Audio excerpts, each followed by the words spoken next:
Ya, Bapak Ibu, teman-teman semua, teman sekalian, pada kesempatan ini, sore ini saya ingin mengajak Bapak Ibu, teman-teman sekalian, untuk kita sama-sama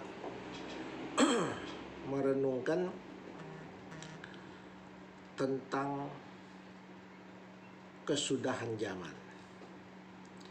Kenapa saya ingin mengajak Bapak Ibu, teman sekalian, sama-sama merenungkan tentang kesudahan zaman?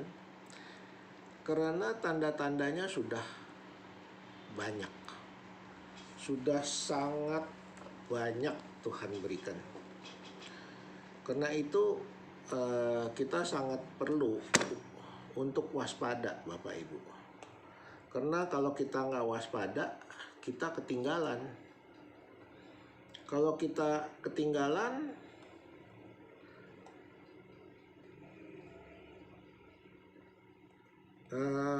kita pasti tidak bisa masuk surga. Jadi Bapak Ibu, sebaiknya kita waspada. Jangan sembarangan hidup. Jadi kita harus selalu berjaga-jaga, ya. Karena Tuhan mengatakan, "Aku akan memberikan tanda di langit, di bumi." Yaitu tandanya apa? Peperangan, bencana alam, sifat orang makin hari makin jahat. Kita lihat di televisi berita-berita itu makin banyak yang menurut nalar kita sudah tidak masuk akal, ya. Artinya, misalnya bapak memperkosa bayinya yang baru umur 15 bulan. Terus ada yang membunuh anaknya. Terus suami membunuh istrinya, anaknya semua. Begitu banyak berita-berita yang menyeramkan di televisi. Ya, lalu kita juga melihat adanya gempa di mana-mana gempa. Ya, kalau kita ada di handphone selalu dikirimin berita gempa di sini, gempa di situ, gempa di sini. Terus kita juga lihat ada peperangan di sini, peperangan di situ. Di mana-mana ada peperangan. Nah, ini semua adalah tanda-tanda akhir zaman. Di mana Tuhan sudah tentukan bahwa hal itu semua akan terjadi sebelum Tuhan datang. Ya. Lalu terjadi banyak penganiayaan terhadap anak-anak Tuhan.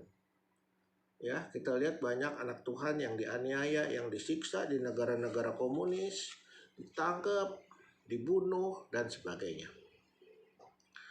Nah, Bapak Ibu, teman-teman sekalian, pertanyaannya, apakah tujuan kita untuk percaya Tuhan? Pertanyaannya adalah, apakah kita ingin masuk surga atau kita cuman percaya Tuhan untuk dapat berkat? Nah, ada dua perbedaan untuk dapat berkat hidup senang atau untuk mencapai tujuan akhir, yaitu masuk surga. Nah, waktu kita ingin masuk surga, maka kita harus berjaga-jaga. Ya. Nah, ini saya kasih dari 2 Petrus pasal 3 ayat 10, ya. Saya bacakan, ya. 2 Petrus pasal 3 ayat 10. Tetapi hari Tuhan artinya Tuhan datang, akan tiba seperti pencuri. Pada hari itu langit akan lenyap. Bayangin, langit lenyap dengan gemuruh yang dahsyat, dan unsur-unsur dunia akan hangus dalam nyala api.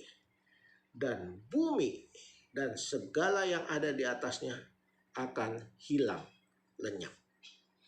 Betapa mengerikannya Bapak Ibu. Ya. Karena itu kita harus waspada, berjaga-jaga.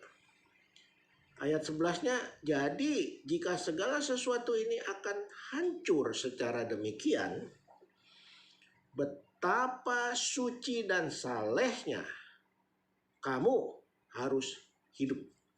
Kamu harus hidup, artinya kita harus jaga kesucian dan kesalehan hidup. Yaitu kamu yang menantikan dan mempercepat kedatangan hari Allah. Pada hari itu langit akan binasa dalam api, dan unsur-unsur dunia akan hancur karena nyalanya. Nah, api di sini kita masih nggak tahu api dari perang nuklir, atau dari Tuhan, atau ada geledek yang besar, atau ada benturan benda-benda langit yang menimbulkan api sehingga bumi hancur. Itu semua masih misteri, gak ada yang tahu. Karena itu Bapak Ibu, kalau kita tidak sungguh-sungguh percaya Tuhan, kalau kita tidak sungguh-sungguh beriman dan berserah kepada Tuhan, kalau kita tidak sungguh-sungguh baca firman Tuhan tiap hari, kalau kita tidak sungguh-sungguh merenungkan firman Tuhan, tidak berdoa dengan sungguh-sungguh, tidak melayani Tuhan dengan sungguh-sungguh, kita bisa celaka. Karena waktu hari Tuhan tidak ada yang tahu. Ya, dalam firman Tuhan dikatakan kedatangan Tuhan seperti kilat, cepatnya kilat yang menyambar dari timur ke barat. Tap, dus, hilang. Kesempatan itu tidak bisa ada lagi. Karena itu Tuhan menjanjikan akan mengangkat kita sebelum masa kesusahan itu tiba. Karena itu Bapak Ibu teman-teman sekalian, mari kita bertobat. Mari kita mulai sekarang sungguh-sungguh menyembah Tuhan. Harus menyembah Tuhan di dalam roh, bukan menyembah Tuhan dalam daging. Karena Tuhan mengatakan, aku adalah roh, barang siapa menyembah aku harus menyembah di dalam roh. Ya. Nah, Bapak Ibu, ayat 14 saya terusin ya. Sebab itu saudara-saudaraku yang kekasih, katanya ya, kata Petrus, sambil menantikan kedatangan Tuhan ini semuanya, kamu harus berusaha, kita harus berusaha supaya kamu kedapatan tidak bercacat, supaya kita di mata Tuhan tidak bercacat dan tidak bernoda di hadapannya, di hadapan Tuhan, dalam perdamaian dengan Tuhan. Apa maksudnya? Maksudnya adalah kita sebagai orang Kristen harus taat pada firman Tuhan. Sebagai orang Kristen, kita harus melakukan firman Tuhan. Harus punya iman, percaya, taat, dan melakukan seluruh perintah Tuhan. Ini yang paling penting dalam hidup. Melakukan seluruh perintah Tuhan dalam perbuatan kita.